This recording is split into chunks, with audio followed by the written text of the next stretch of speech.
like every engine, when you first pull it off after a head gasket, it looks like a disaster, but this will just be superficial rust that I can sand down, and I'll be taking all the valves out and inspecting each one and polish them up back to how they should be looking.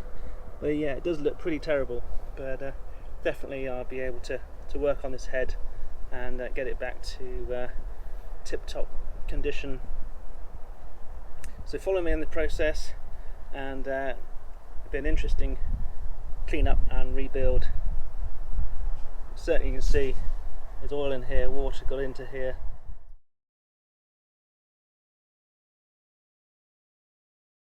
I can see that number one cylinder was nice and dry, no signs of corrosion in there, but 2, 3 and 4 are the worst, so they must have had some water creeping in between the cylinders. Now I want to get this back to metal again, take off all the corrosion.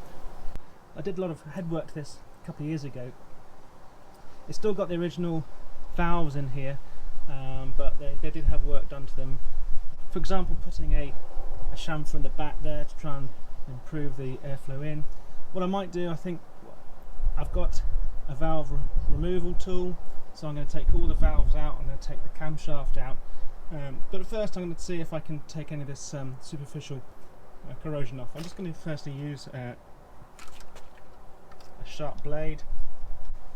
We will get this back to good, and also what I want to try and do is to do a crack test using a dye penetrant. I'll then run a straight edge across the face to see if it's warped at all, and you know, if it is badly warped, then it will be off to the machine shop for a skim. As far as I know, this head has never been skimmed, so it is an original one. And you can see that now all that nasty corrosion is coming away. So I'm going to continue doing this across the whole of the surface, and I'll join you again in a few minutes time. I'm now going to run a little bit of wet and dry. I've taken the spark plugs out. A bit of WD-40 or GT85 is just as good to get a bit of lubricant on there, and you start to take away some of the carbon deposits, keeping the sandpaper nice and flat. See, that's clearing up nicely. I keep going. I'll do the chambers in a minute, but as you can see, that's starting to remove all that horrible corrosion that was built up on there over the last few weeks with that water lurking in the sides of the chambers. Right, so all faces, I've done the exhaust and the inlet faces as well now. Looking better already.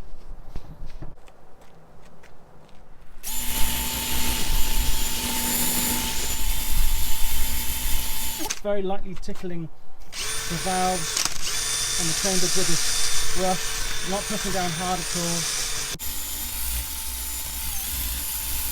It's important now to get some oil on here so it doesn't go rusty again. So a little, again, a spray of GT85 or WD-40.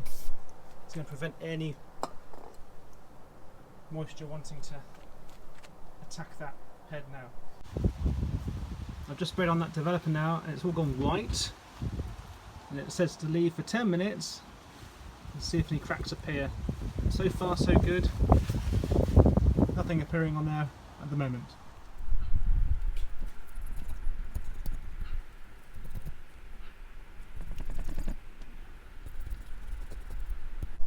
I removed all the gasket material now. I'm just going to use a fine grit sandpaper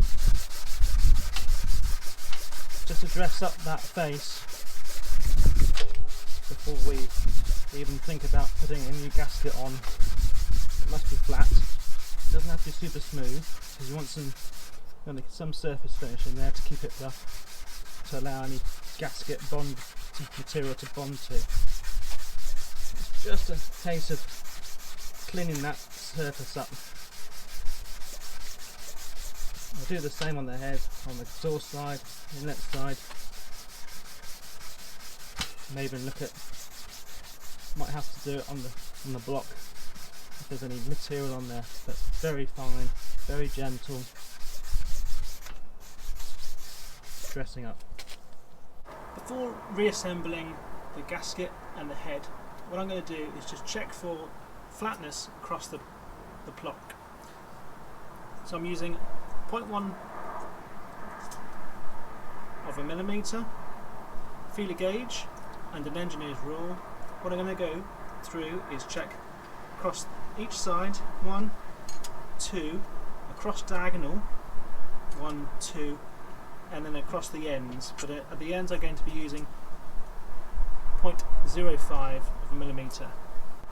So what I'm going to do is just use the feeler gauge underneath here to see if it goes underneath the ruler.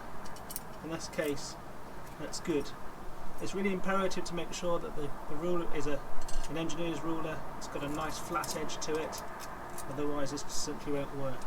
So just try and get that feeler gauge underneath there, all the way down there, going diagonally. What we're checking for is any out of flatness, it's called. And again this way, diagonally. And then at the ends. So far so good. I'll repeat the same process on the head. I'm using 0.05 millimetre. Make sure that the ruler is absolutely flat across.